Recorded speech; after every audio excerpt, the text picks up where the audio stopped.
Ella ha comentat que mirava que pot venir la distribuïdora i baixa la potència i fa unes cagarrines a casa. I no és ben bé així, la distribuïdora... La comercial que té. Els comercials pirates n'hi ha molts i n'hi ha a tot arreu i de totes les companyies. Però la distribuïdora t'asseguro jo que jo com a comercialitzadora vull baixar potència, però jo com a distribuïdora no vull que ningú me la baixi, perquè jo em retribueixen en funció de les potències que tenen instal·lades els meus clients. La distribuïdora que li baixi la potència i jo no la panxa... Xirita comercial. I n'hi ha molts, d'Endesa, d'Iberdrola i de totes les que tenen comercials que normalment no depenen d'aquestes empreses, sinó que són empreses de tercers que ja es dediquen a fer el pirateo por el mercado. Tenim més preguntes? Sí, una pregunta que m'ha quedat abans i que he pensat que ara potser era el moment de fer-la. Era la Endesa i l'oligopoli energètic en general fa una política molt agressiva, com estaves comentant ara.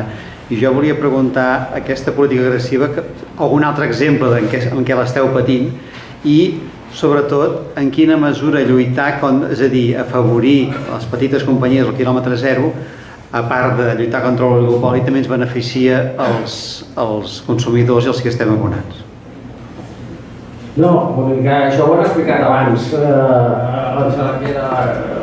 El Dani, que diguéssim, sempre que es comercialitza a la zona, en una empresa de la zona, reinverteix els diners en les botigues properes i en els negocis propers i en l'economia de la zona.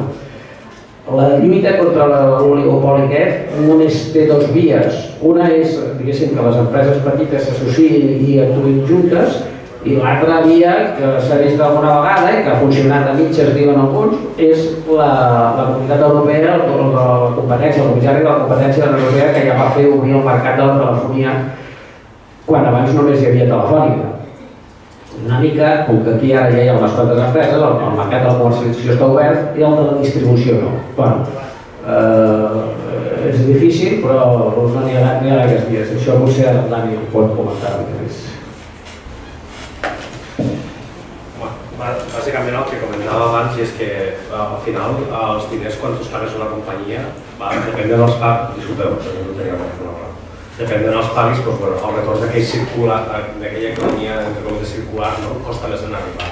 Bàsicament, si jo pago una empresa de Madrid, els diners van a Madrid, aquella empresa ha de tenir una empresa que estigui propera en la comercialització o en l'atenció al client o d'allò, per tant, diguem que l'economia circular. Si tu saps que l'empresa d'aquí al costat, electrònicament els diners van a la teva compte a l'empresa d'allí i aquells diners van a la butxaca del treballador del territori.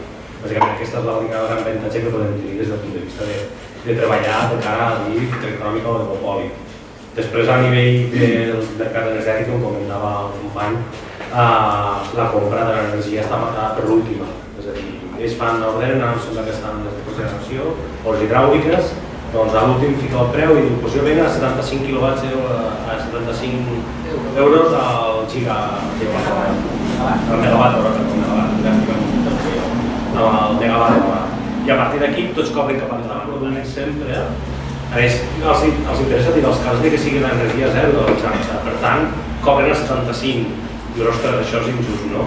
Bueno, possiblement suposo que a llarg termini arribarem a mercats com Alemanya, que el dia que n'hi ha molt de sol tothom ha de consumir moltíssim perquè estan pagant per consumir, inclús han arribat, no sé si són almenys 80 euros, a pagar per 80 euros per consumir, però ara també el dia que fa molt fred i n'hi ha sol, per exemple, els renovables estan pagant a 200 i a 300 euros al gigawatt, no recordo arribat.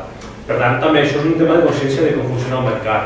Fins ara sempre ho he dit, ha sigut una commodity la llum. La llum sempre s'ha arribat un cable a casa en el qual no em patim molt del que em pagar i mentre jo podia ser a la butxaca no tingués problemes no em patia. A poc anem entrant en aquesta transició energètica que volem anar cap a les renovables, que és un altre tipus de consum, que si tenim bateries per a poder fer-ho, tots anirem entrant en aquest preu i en aquesta gestió. Aquí és una mica també entendre que amb els propers anys ens venen, suposo que el company de Respirar ens explicarà una mica més, però entrarem en un canvi de mercat que fins ara canviarà tot. És que parlem de l'autoconsum, parlem de les bateries, parlem del vehicle elèctric que us he dit abans. Són bateries amb rodes. La forma de les energies renovables són predictibles, però no al 100%. Això vol dir que també el nostre consum canviarà moltíssim en aquestes formes. Per tant, insisteixo en el missatge que he dit abans de no és més net el que més net deixa, sinó el que menys embruta, aquí és el mateix.